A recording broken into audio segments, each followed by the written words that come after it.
Okay, so now we're gonna do the joint mobility complex, okay?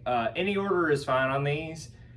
Personally though, I've found for me and for people that I work with, starting with the breathing is always gonna be best. The breathing variation is exactly the same as before. I did mention that on this variation, I do like to just pause and not count, just for variance. Some days I like to go more shallow, more deep, it just depends. But what you're shooting for on this, as with all the reps in this complex, you're gonna do it until you notice no more change. So if I start out, I may feel tightness in my lower abdomen or the top of my pelvis when pulling the air down there. And then as I go along,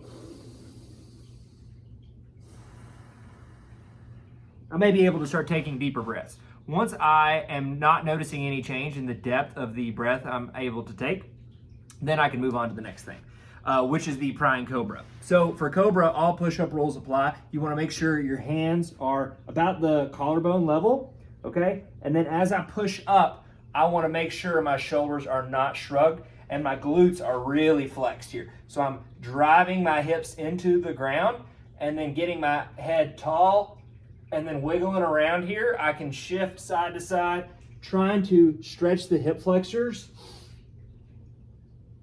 and my abdomen, okay? Now, when you're doing this, you do not want to stay relaxed at your hips. Your hips need to be locked in place, pushed in, and your shoulders need to be anti-shrugged, okay? So I'm trying to create a big, long arch position through my body rather than just my lower back. You'll notice that would be uncomfortable if you were to do that, okay?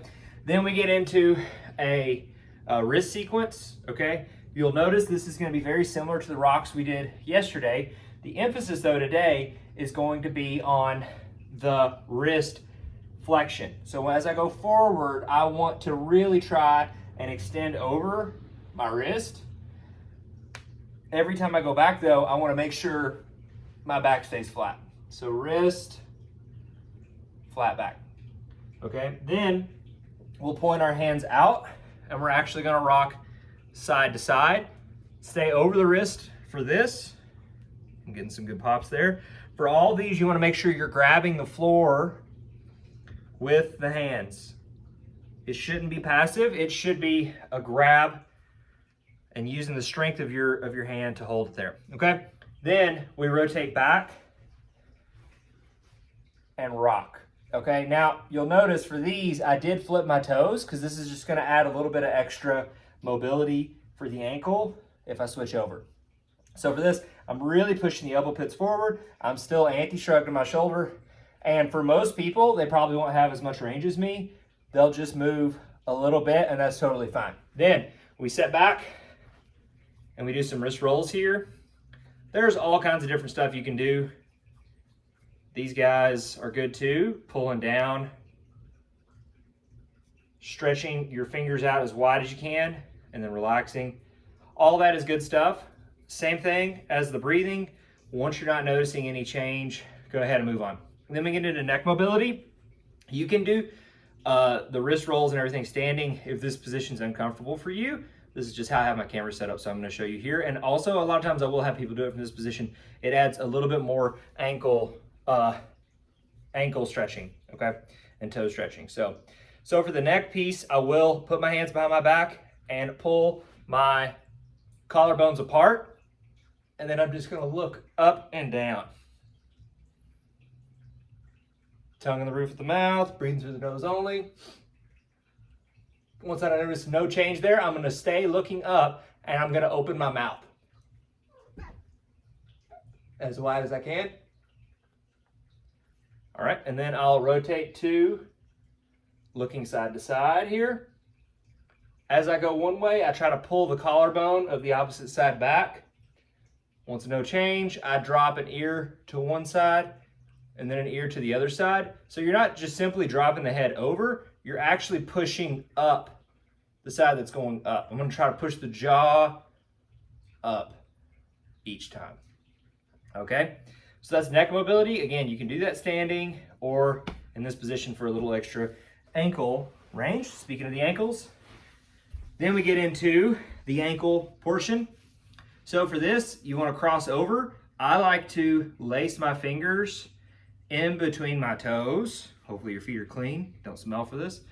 And roll around and pry in. So for these, I will take my foot and fold it this way, that way, pull it around, nothing aggressive, and I'm trying to just keep this thing relaxed as I do so, okay?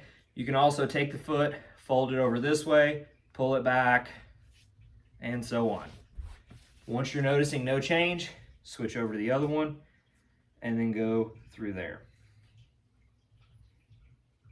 All right, and then on to shoulders. So same thing, because my camera's set up low, I'm gonna show you from the kneeling position, which is a fine way to do it.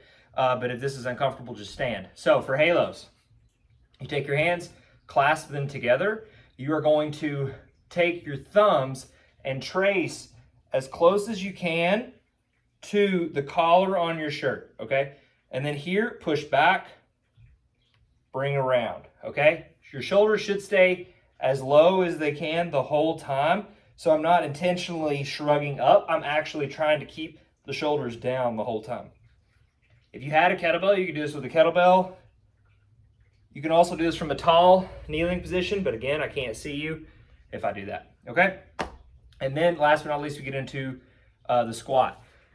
Now, for the squat, it may be a good idea for most of you to hang on to something. If you have a chair or something or a door frame, you can hold on to that, but I'll show you and all rules will apply from that. So when I squat down, I want to make sure the knees are going apart and I'm trying to set on a curve behind me rather than just push straight forward. Feet should stay flat as I go down. And then once I go down, my back should be straight. Okay, so go as low as you can while maintaining a straight back. And then this is going to be called a prying squat. So what I'm going to do is I'm actually going to try and pull my hip sockets apart. Okay, if you're doing this with nothing, you can put the hands in the middle here, clasp them together if you want. So I'm pulling my pelvis apart, pulling the hips out of their sockets, shimmying around in here. I can drop the knees in slight, do a couple curls. All this is gonna help to open up my hips, okay? So again, the focus is on widening your pelvis, pulling the hips out of their sockets. You can do reps of this, so I can come up in between, maybe get a hip circle, and then go right back down. And again, if you're really limited in this position, say you can only go to here, you will want to get something you can hang on to, so that way you can sit back away from it. Okay, so if I can hang on to something, I'm able to shift my weight back away from it, rather than being compressed over and having to sit forward like that.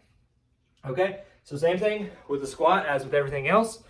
Do it until you notice your reps are not changing, right? So what that means is, as I'm going through, my first one was really tight and stiff, and I didn't have a whole lot of range of motion. And then as I went, the joint got lubricated, the muscles started to relax a little bit, and I was able to get more range. Is really what that means. That's what you're looking for. Or, as I do with people that I train, we typically put that on a timer so it's a little bit more consistent. I usually do a minute for the ankles each, so 2 minutes total. For the neck portion, I'll do 30 seconds each, 2 minutes total. For the wrist, I go 30 seconds each, 2 minutes total, because there's 4 of each of those. And then for the prying cobra, typically just 1 minute, having people rest in between as much as they need. For breathing, 2 minutes, just like with the resets. And then halos, usually 30 seconds each way, or 1 minute is plenty for that.